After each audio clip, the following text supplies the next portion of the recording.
बहुत समय पहले एक सुंदर गांव के पास एक विशाल और घना जंगल था।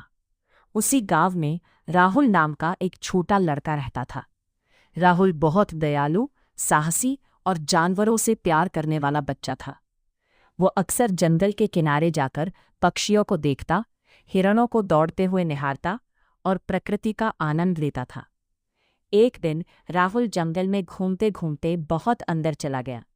अचानक उसे किसी के रोने की आवाज़ सुनाई दी। वो आवाज़ की दिशा में दौड़ा।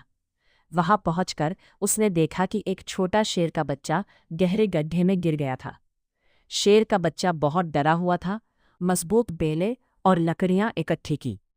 काफ़ी मेहनत के बाद उसने एक सहारा बनाया और गड्ढे में डाला। कई कोशिशों के बाद शेर का बच्चा बाहर निकल आया। बाहर आते ही उसने राहुल को प्यार से देखा और उसके हाथ को चाटने लगा। राहुल मुस्कुराया और बोला, अब से तुम्हारा नाम शेरू है। उस दिन के बाद राहुल और शेरू की गहरी दोस्ती हो गई। राहुल रोज जंगल में आता और दोनों साथ खेलते। वे नदी किनारे दौड़ लगाते, पेड़ों की छांव में आराम करते और नए नए स्थानों की खोज करते। एक दिन जंगल में घूमते हुए उन्हें एक रहस्यमयी गुफा दिखाई दी। दोनों उत्सुकता से गुफा के अंदर गए। गुफा की दीवारों पर पुराने चित्र बने हुए थे। अचानक राहुल की नज़र एक पुराने नक्शे पर पड़ी। नक्शे ने जंगल के बीच छिपे एक प्राचीन खजाने का रास्ता बना हुआ था। राहुल और शेरू ने उस खजाने को खोजने का निश्चय किया। अगले दिन वे यात्रा पर निकल पड़े। रास्ते में उन्हें एक तेज बहती नदी मिली। नदी पार करना आसान नहीं था।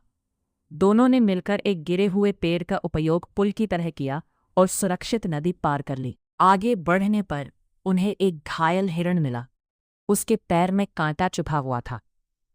राहुल ने प्यार से कांटा निकाला और उसकी मदद की। हिरण ने धन्यवाद दिया और उन्हें एक छोटा रास्ता बताया, जिससे उनकी यात्रा आसान हो गई। कुछ दूर आगे जाने पर बंदरों का एक झुंड मिला। बंदरों ने उन्हें मीठे फल दिए और जंगल के खतरनाक हिस्सों के बारे में जानकारी दी। राहुल और शेरू ने उनका धन्यवाद किया और आगे बढ़ गए। यात्रा के दौरान उन्हें ऊंचे पहाड़, गहरी घाटियां और घने जंगल पार करने पड़े।